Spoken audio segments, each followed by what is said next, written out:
മറ്റൊരു പ്രധാനപ്പെട്ട വാർത്തയിലേക്ക് കൂടി പോവുകയാണ്. കാട്ടാക്കടയിൽ വ്യാപാരിയെ തട്ടിക്കൊണ്ടുപോയ പോലീസുകാരെ പിരിച്ചുവിട്ടിരിക്കുകയാണ്. കിരൺ, വിനീത് എന്നിവരെയാണ് പിരിച്ചുവിട്ടിരിക്കുന്നത്. വിവരങ്ങളുമായി ബിനോയ് തിരുവനന്തപുരത്ത് നിന്നും ചേരുകയാണ്. ബിനോയ്, കേരള പോലീസിന് വളരെ നാണക്കേട് ഉണ്ടാക്കുന്ന ഒരു വാർത്ത തന്നെയാണ് ഇപ്പോൾ പുറത്തു വന്നിരിക്കുന്നത്. വിവരങ്ങൾ എന്തൊക്കെയാണ്? കഴിഞ്ഞ മാസം 24-ാം തീയതിയാണ് നെടുമങ്ങാട് പൂവച്ചൽ സ്വദേശിയായ മുജീബ് എന്ന വ്യവസായിയെ 3 പേർ ചേർന്ന് തട്ടിക്കൊണ്ടുപോയത്. ഇതിൽ പ്രധാനപ്പെട്ട 2 പ്രതികളാണ് വിനീതും കിരണും.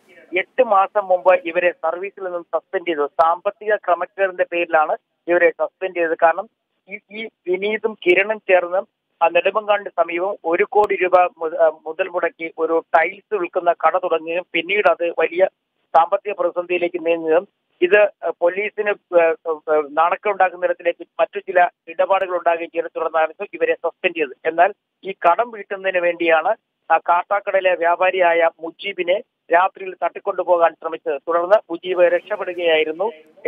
കേസ് അന്വേഷിച്ച പോലീസ് സംഘം മുജീബിൽ നിന്ന് മൊഴിയുടെ അടിസ്ഥാനത്തിൽ നടത്തിയ അന്വേഷണത്തിലാണ് വിനീത്, കിരൺ എന്ന 2 പോലീസുകാരിലേക്ക് അന്വേഷണം എത്തിയത്. കൂടുതൽ ഇവരെ അറസ്റ്റ് ചെയ്യും. കൂടുതൽ ചോദ്യം ചെയ്തപ്പോൾ തട്ടിക്കൊണ്ടുപോയത് ഇവരാണെന്ന് വ്യക്തമാവുകയും ചെയ്തു. തുടർന്ന് റൂറൽ എസ് പിക്ക് കിട്ടിയ സ്പെഷ്യൽ ബ്രാഞ്ച് റൂറൽ എസ് പിക്ക് നൽകിയ റിപ്പോർട്ടിന്റെ അടിസ്ഥാനത്തിലാണ് വിനീതിനെയും കിരണിനെയും സർവീസിൽ നിന്നും പിരിച്ചുവിട്ടുകൊണ്ട് തീരുമാനമായത്.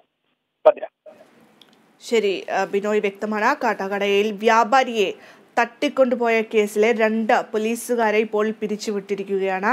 വിനീത, കിരൺ എന്നിവരെയാണ് പോലീസ് ഇപ്പോൾ നടപടി സ്വീകരിച്ചിരിക്കുന്നത്. ഇരുവർക്കുമെതിരെ നേരത്തെയും പല കേസുകളുമുണ്ട് എന്നാണ് അറിയാൻ സാധിക്കുന്നത്. വിവരങ്ങൾ നൽകുകയായിരുന്നു ബിനോയ്.